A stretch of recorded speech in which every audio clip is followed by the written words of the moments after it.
Lucas 23, 32. Diz assim: E também eram levados outros 2 que eram malfeitores para serem executados com Jesus. Quando chegaram ao lugar chamado Calvário, ali o crucificaram, também com os malfeitores, um à sua direita e outro à sua esquerda. Mas Jesus dizia: Pai, perdoa-lhes, porque não sabem o que fazem. Então, para repartir as roupas dele, lançaram sortes. O povo estava ali e observava tudo. Também as autoridades zombavam e diziam: salvou os outros, que salve a si mesmo, se é de fato o Cristo de Deus, o escolhido. Igualmente os soldados zombavam dele, e aproximando-se trouxeram vinagre, e dizendo: se você é o rei dos judeus, salve a si mesmo. Acima de Jesus estava escrito a inscrição: este é o rei dos judeus. Um dos malfeitores crucificado blasfemava contra Jesus, dizendo: você não é o Cristo? Salve a si mesmo e a nós também. Porém o outro malfeitor o repreendeu, dizendo: você nem ao menos teme a Deus, estando sob igual condenação?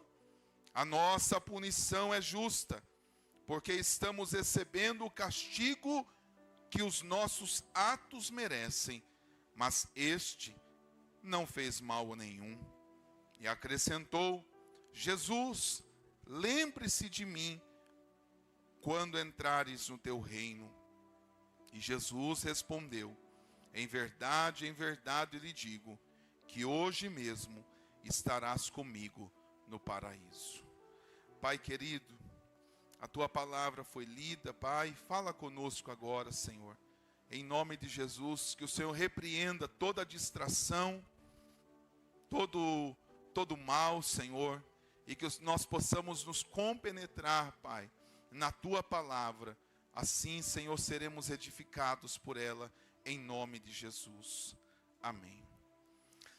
Meus irmãos, eu quero ministrar sobre este texto a esta igreja, a nossa igreja, neste dia tão oportuno que é a Santa Ceia, a ceia do Senhor, quando nós vamos nos lembrar do ato de Jesus por nossas vidas, do seu sacrifício na cruz do Calvário por nós.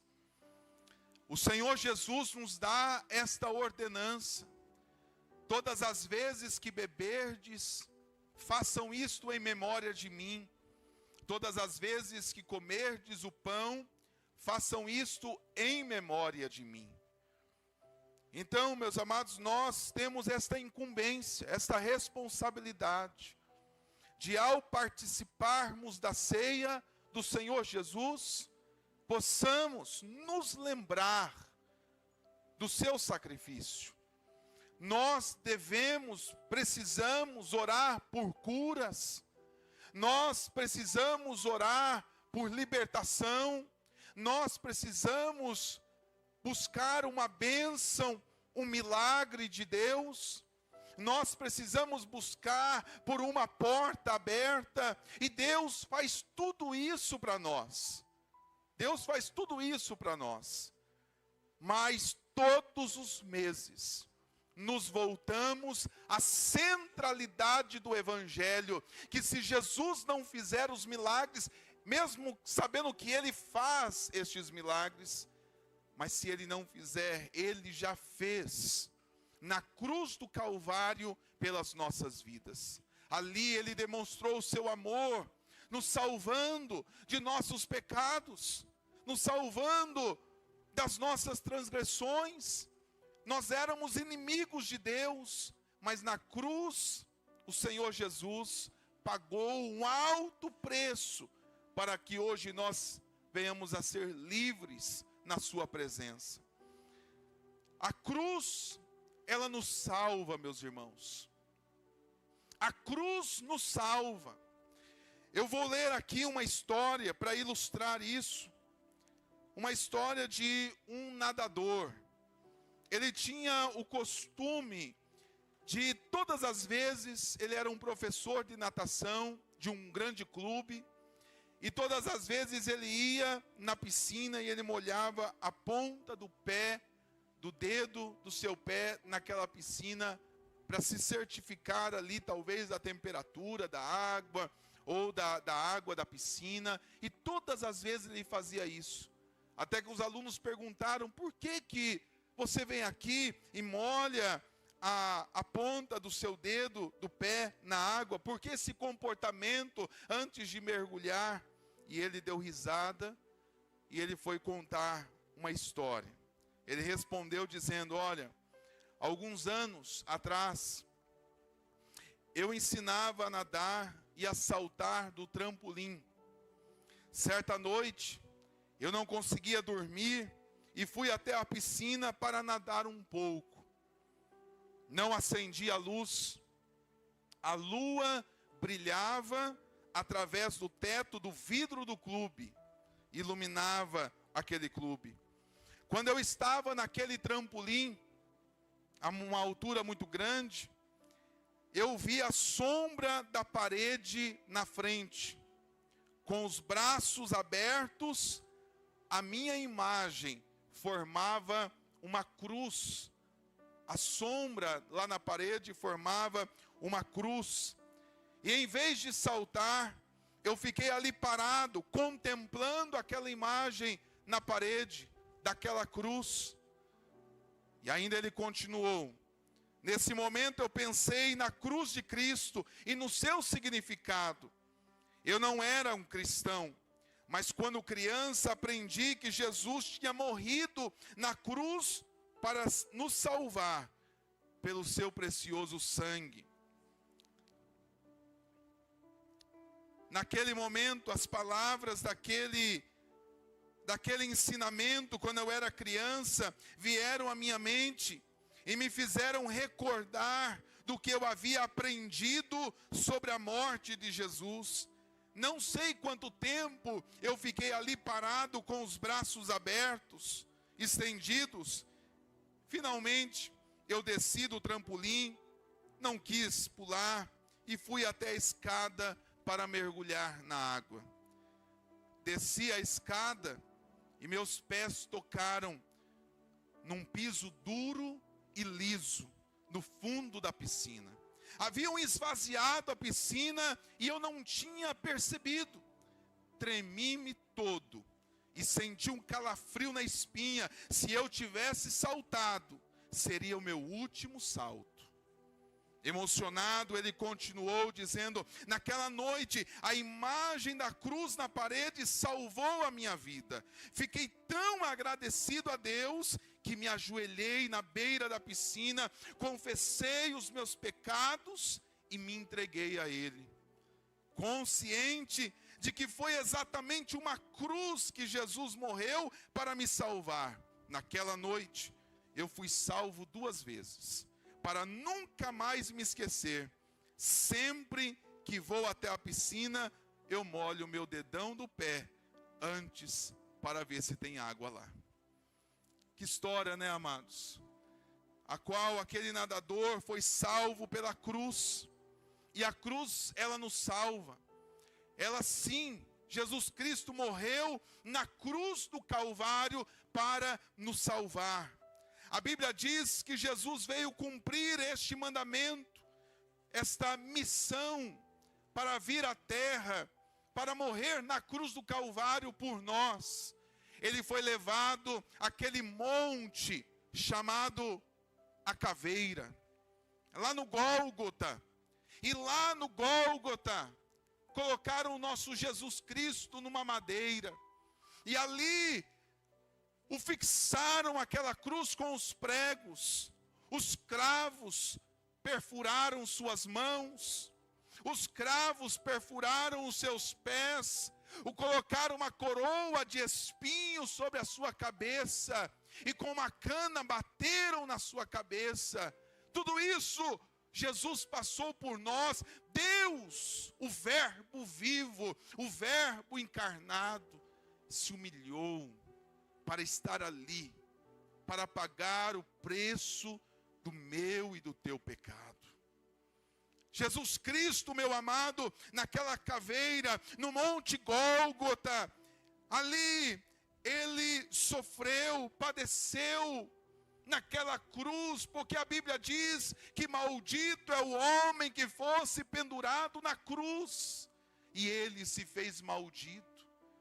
Ele se fez maldito por nós, ele sofreu por nós, ele pagou o preço por nós. Por isso, irmãos, a salvação é tão tremenda, é tão grande, para nós abandonarmos por qualquer coisa.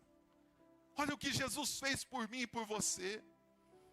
Às vezes, irmãos, na caminhada cristã, nós diminuímos o sacrifício de Jesus, abandonamos Jesus por qualquer coisa, viramos as costas por Jesus por qualquer prato de lentilha, trocamos a primogenitura, a bênção, a salvação, por qualquer coisa que o mundo possa nos oferecer. Jesus ali, meus amados, ele pagou o preço. Olha para ele. Quando você pensar em desistir, quando você pensar em abandonar, quando você pensar em virar as costas, olha para Jesus. Não há coisas que nós possamos passar que ele não tenha passado. Não há calúnias que nós talvez somos alvos de que ele não passou antes. Não há mentiras que disseram a nosso respeito que Jesus não passou antes. Não há humilhações tão severas e tão grandes que ele não passou antes por nós. Jesus na cruz, ele passou por tudo, não só na cruz, mas na sua vida. Então, por isso não desista, por isso não pare, meus amados. Mas o que a cruz me revela? O que a cruz mostra para a igreja? Eu quero pregar hoje sobre 4 revelações que a cruz nos traz. 4 revelações que a cruz nos traz. Qual é a primeira revelação que a cruz me traz? A primeira revelação da cruz é que ele, Jesus Cristo, foi lá porque somos pecadores. Esta é a primeira revelação. É a primeira coisa, ao olhar para a cruz, o que eu vejo é o meu pecado. O quanto eu sou pecador. A cruz me mostra, a cruz me evidencia, a cruz me salta aos olhos o fato de que sou pecador. Porque se eu não fosse pecador, Jesus não morreria por mim. A Bíblia diz, meus amados, em Romanos, capítulo 3, versículo 23, porque todos pecaram e destituídos estão da glória de Deus. Todos nós pecamos. A Bíblia diz em Romanos 6, 23, que o salário do pecado é a morte. Nós somos pecadores desde do nosso nascimento. O salmista Davi escreve em Salmo 51, eis que em iniquidade fui formado, e em pecado me concebeu minha mãe. Eu e você somos pecadores. O pecado está em nós. O pecado de Adão e Eva, nós herdamos este pecado. Eu sou pecador. Você é pecador. Nós somos pecadores. Nós erramos, nós falhamos, não podemos nos julgar perfeitos. Somos pecadores.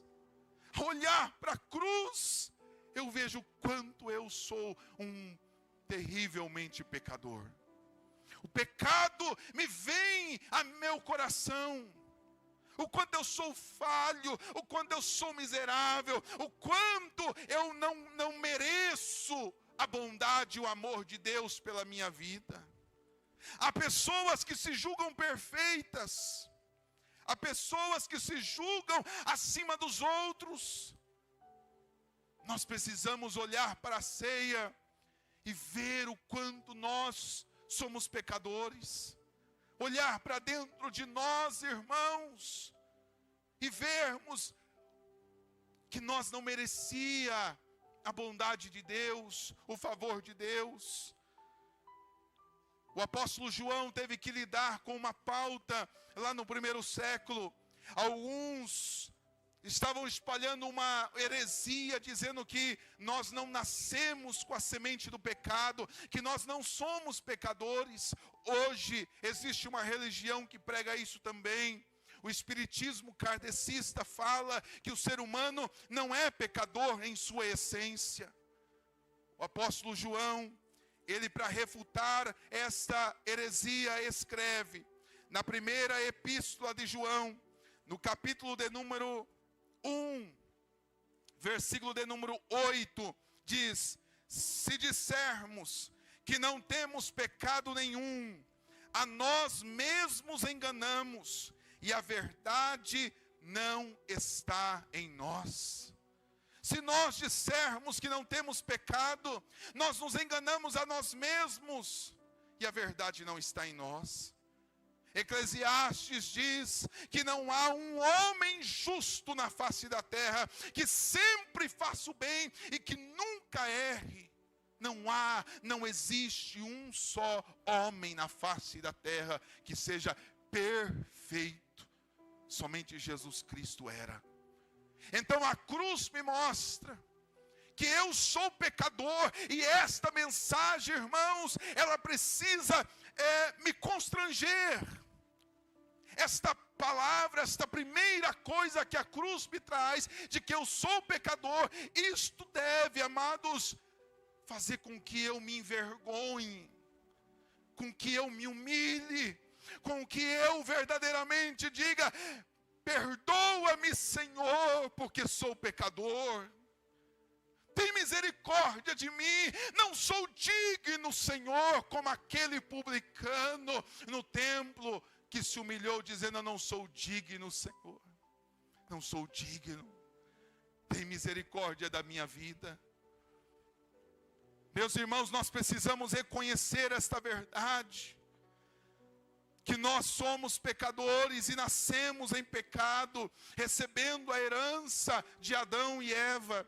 E esta mensagem de que nós somos pecadores, nós precisamos também falar a todas as pessoas: você é um pecador. Não no sentido de acusação, não no sentido de apontar o dedo, mas dizer: você precisa da misericórdia de Deus, porque você é falho, porque você é pecador. Não para julgarmos os outros, não para apontarmos os outros, mas dissermos para as pessoas: olha, não há ninguém justo na face da terra, não há ninguém perfeito na face da terra. Nós precisamos da misericórdia de Deus. Você precisa da misericórdia de Deus. A primeira coisa que a cruz me mostra é de que eu sou um pecador. Quem vos fala aqui é pecador. Você é um pecador. Mas a segunda coisa não é só isso. Há um antídoto para isso. Há um remédio para isso.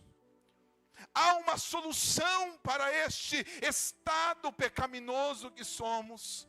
A cruz me revela uma segunda coisa: se há pecado, há perdão para os nossos pecados, glória a Deus.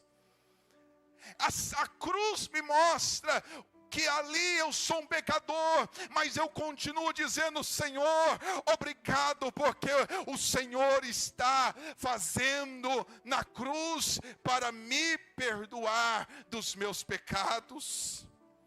Como aquele homem lá que nós lemos aqui, no capítulo 23 e no versículo 33, quando chegaram ao lugar chamado Calvário, ali o crucificaram com os malfeitores, um à direita e um à esquerda.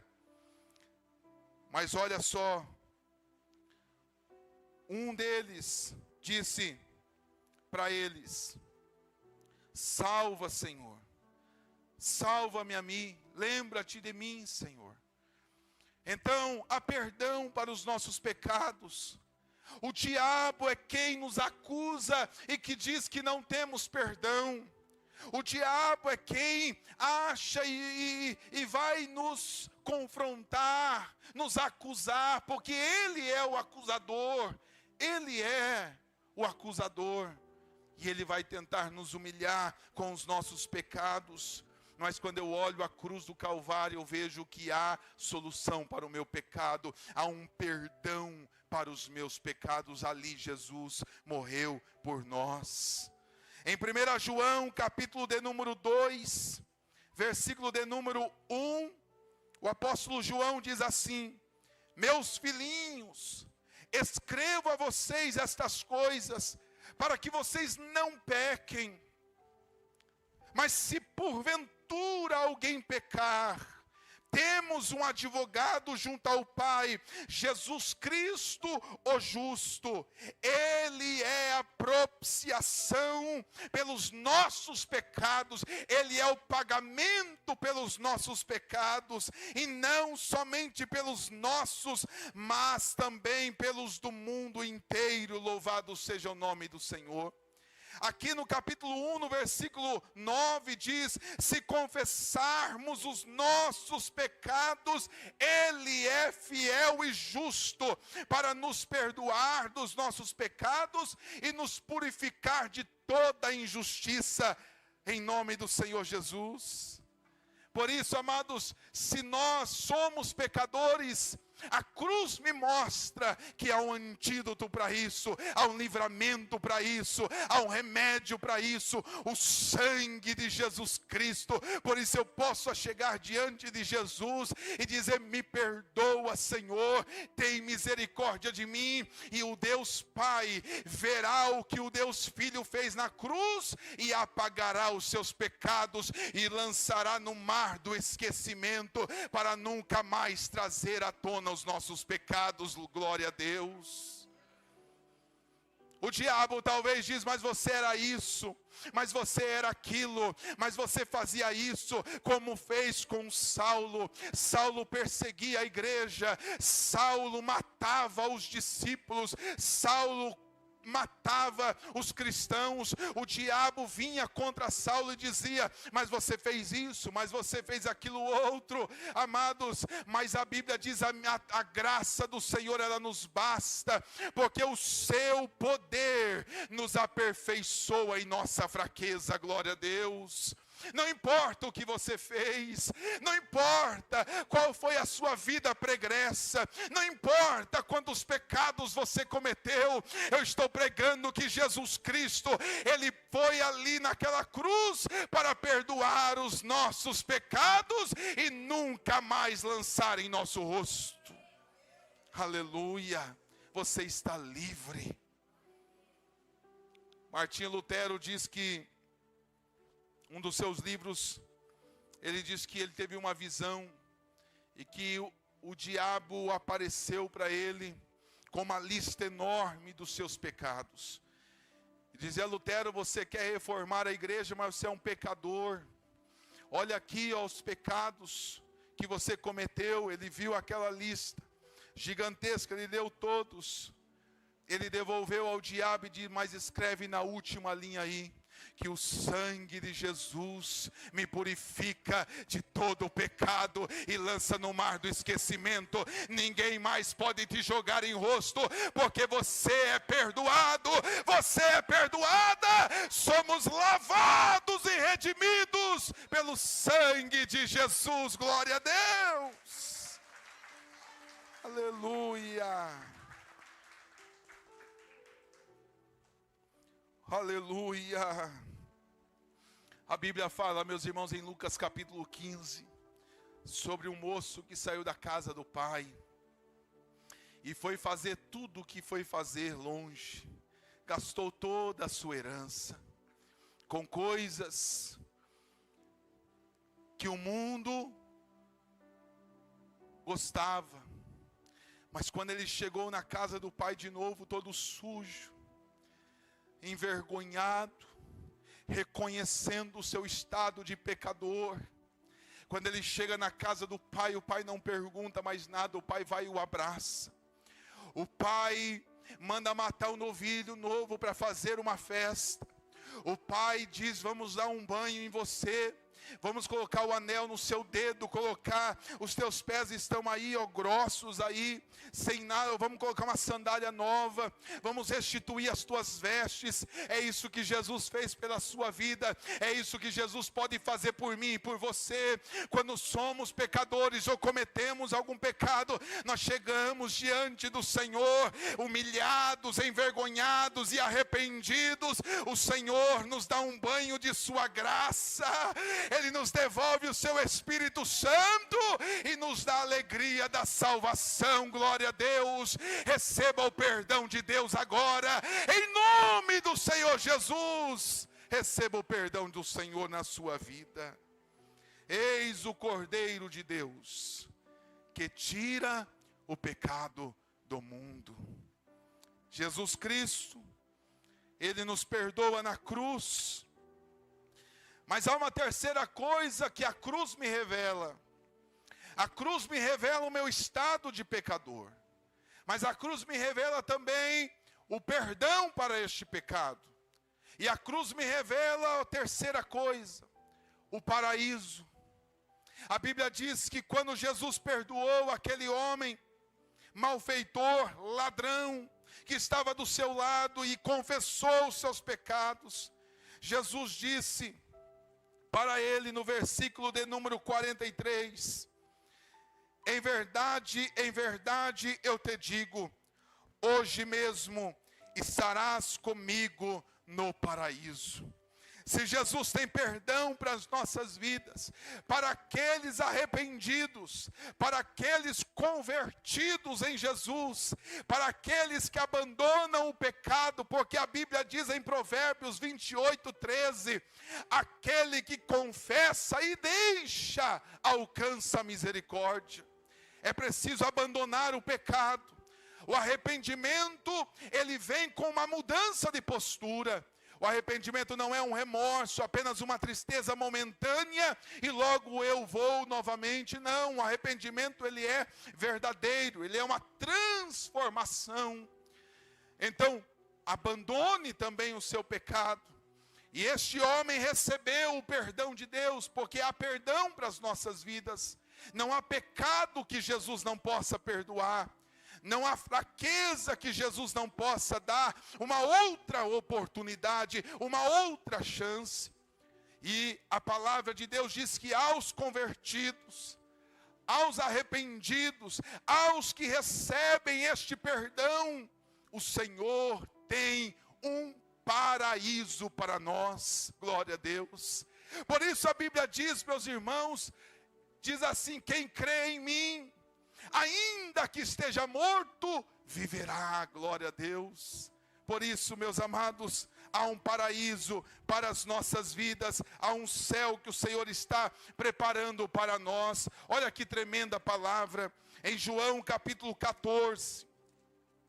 João capítulo 14, versículo 1, diz assim: não quero que vocês fiquem angustiados, não se turbe o vosso coração. Credes em Deus, credes também em mim. Na casa de meu pai há muitas moradas. Se não fosse assim, eu vos teria dito, pois vou preparar um lugar para vocês. E quando eu for e preparar um lugar para vocês, voltarei e os receberei para mim mesmo, para que onde eu estiver, estejais vós também. O Senhor tem para a sua igreja. O Senhor tem para os perdoados um céu ao seu lado. Isso deve, meus amados, mexer com o nosso coração. Oh, glória a Deus! O Senhor está preparando algo maravilhoso para nós. O Senhor, Ele está preparando o céu e o paraíso para as nossas vidas. Ele está lá e nós vamos estar também para todos sempre. Louvado seja o nome do Senhor. É para lá que os nossos olhos precisam estar fitos. É para lá que os nossos olhos precisam estar voltados para a eternidade, para o paraíso, para o céu, a qual o Senhor levará aquelas pessoas que recebem o perdão de Deus. Quando eu olho para a cruz, eu vejo que eu sou um pecador. Eu vejo de que há perdão para o meu pecado. E eu vejo que através da cruz, o Senhor vai me dar um céu que eu não mereço. Pela graça, pelo um favor imerecido. O Senhor tem um céu para você, meu amado. Por isso fique firme, não desanima, não se turbe o vosso coração. Esse contexto aqui de João 14, Jesus estava falando assim: olha, vão odiar vocês, vão maltratar vocês. O mundo não suportará vocês, porque não suportou a mim. Vocês serão perseguidos por causa do meu nome. Vocês serão perseguidos por causa da minha palavra. Mas olha, não fique com o coração angustiado, não. Não se turbe o vosso coração. Credes em Deus e credes também em mim, na casa de meu Pai. Ou seja, este lugar aqui é passageiro. Deus está preparando algo muito melhor para as nossas vidas. Quando eu olho para isto aqui, meus amados, eu vejo que eu sou pecador. Eu vejo que há perdão para os meus pecados.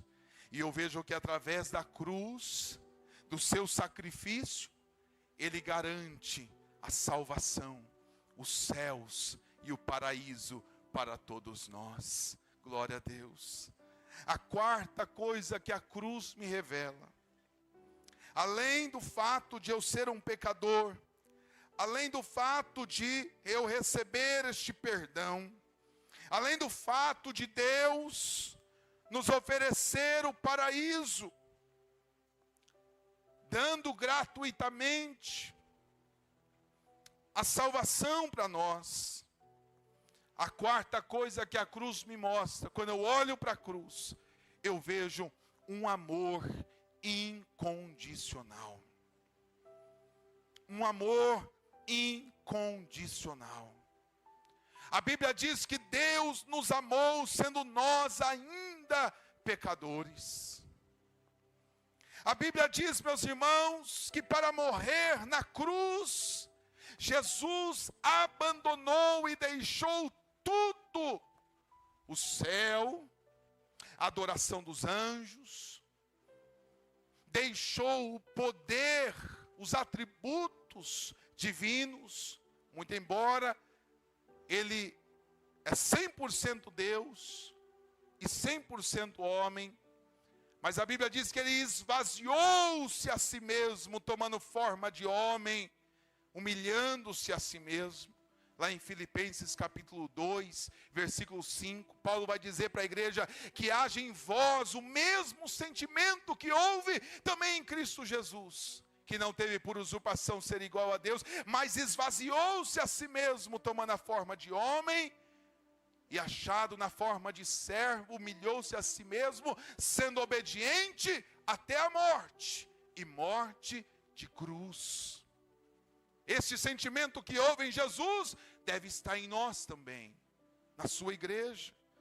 Mas o que a cruz me mostra, quando eu olho para a cruz, Eu vejo um amor incondicional, um amor que uma mãe não pode exprimir para mim, um amor que um pai não pode exprimir, um amor que um cônjuge não se compara. É um amor ainda maior, é um amor ágape, é um amor perfeito, é um amor incondicional pela minha e pela tua vida. Quando nós olhamos para a cruz, este amor nos constrange, Paulo diz. Paulo diz que este amor nos constrange. Como pode Ele nos amar desse jeito? Como pode Ele se entregar por mim desse jeito? Eu não sou digno, eu não sou merecedor disso, mas Ele fez por mim.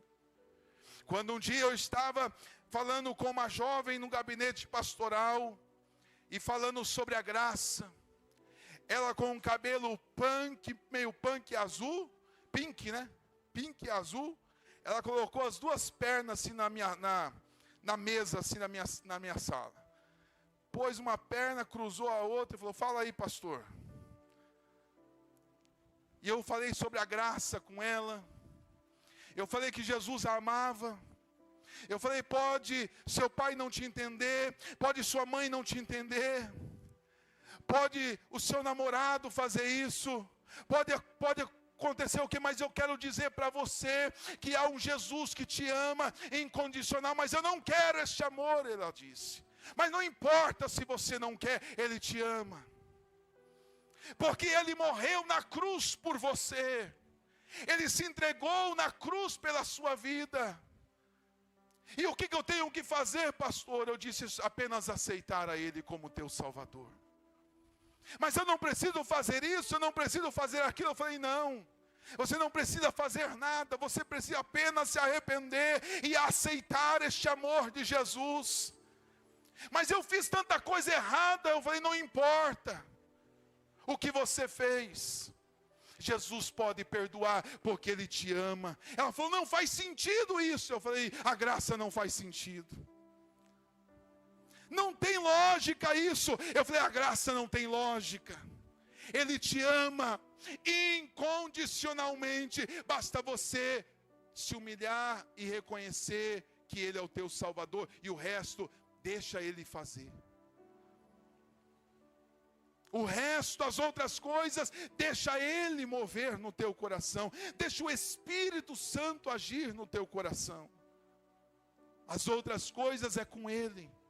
O que você precisa fazer é se render e dizer: obrigado, porque o Senhor me amou desse jeito. E o Espírito Santo, a partir deste momento, vai entrar dentro do teu coração. E o Espírito Santo vai mudar a sua vida por completo. Você não compreenderá esta mudança, porque é uma mudança gerada não por esforços humanos, mas é uma mudança gerada pelo Espírito. É uma mudança completa que Ele fará na sua vida. Este amor fará isso por você. Apenas aceite este amor. Mas me chamou muito a atenção quando ela disse: não faz sentido, não tem lógica. Querido, eu quero dizer para você que Jesus te ama. Jesus tem um amor por você incomensurável. Um amor tremendo, um amor que eu poderia ficar aqui a noite toda, a madrugada inteira, tentando explicar este amor. Eu não conseguiria explicar para você o tanto que Deus te ama. Ele tem um amor por você tremendo. Ele não quer perder a sua vida. A cruz me mostra que este amor é real. É o amor de Deus pela minha vida. O apóstolo João também não conseguia exprimir este amor. E ele diz em João capítulo 3, versículo 16: porque Deus amou o mundo de uma tal maneira. Uma maneira que eu não sei explicar. Uma maneira que eu não sei dizer. Uma maneira que eu não sei dar significado a isto.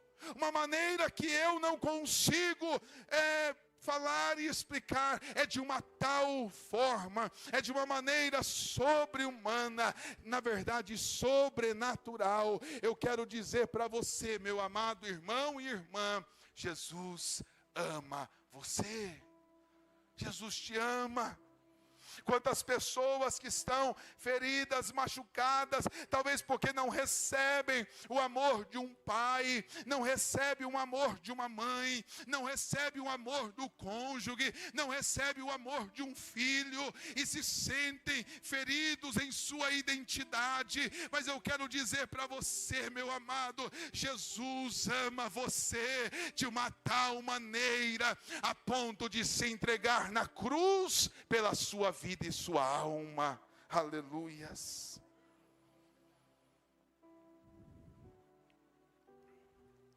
Eu quero concluir esta palavra. Quero chamar o ministério de louvor aqui. A cruz me revela o meu estado de pecador. Para que eu compreenda o amor de Deus, eu preciso compreender o quanto eu sou pecador. Eu nunca vou entender o amor de Deus se eu não entender o meu estado de miserabilidade.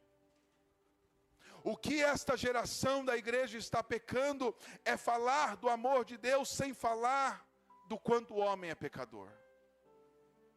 As pessoas nunca entenderão o amor de Deus se não entenderem, primeiro, quanto feriram a santidade de Deus.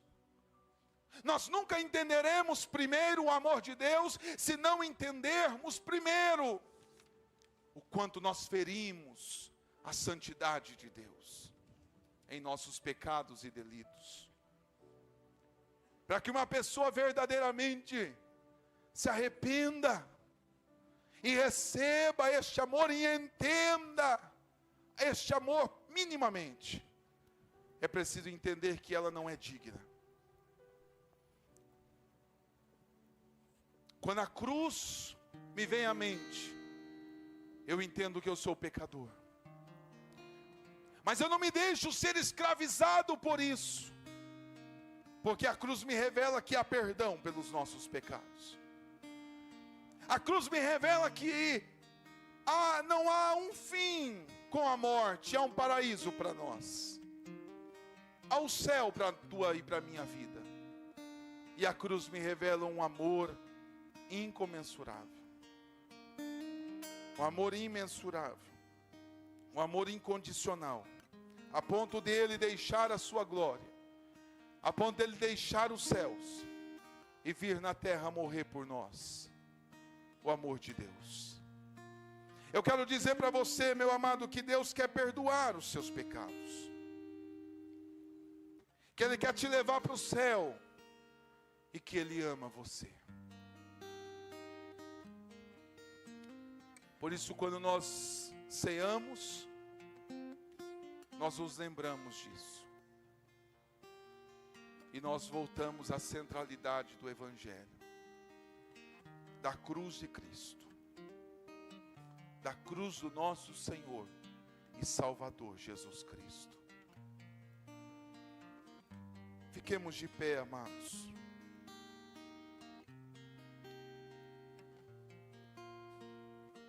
Feche seus olhos agora. Que por meio desta mensagem você possa pedir perdão pelos seus pecados. Que você possa se arrepender de suas falhas. Que você possa, neste momento, buscar este perdão de Senhor Jesus Cristo por você. Feche seus olhos agora, em nome de Jesus. Comece a orar. Comece a orar. E dizer: Senhor, eu reconheço, Pai. Eu já te aceitei como Senhor e Salvador. Eu já te aceitei. Eu já me reconciliei contigo. Mas eu quero mais uma vez, Senhor, reconhecer que eu não sou digno. Eu quero te agradecer pelo que o Senhor fez por mim naquela cruz. Eu quero louvar o teu nome, porque o Senhor tem um céu para mim, Senhor. Obrigado porque o Senhor me ama, Pai. Eu sou alvo do teu amor. Comece a orar agora em nome de Jesus Cristo.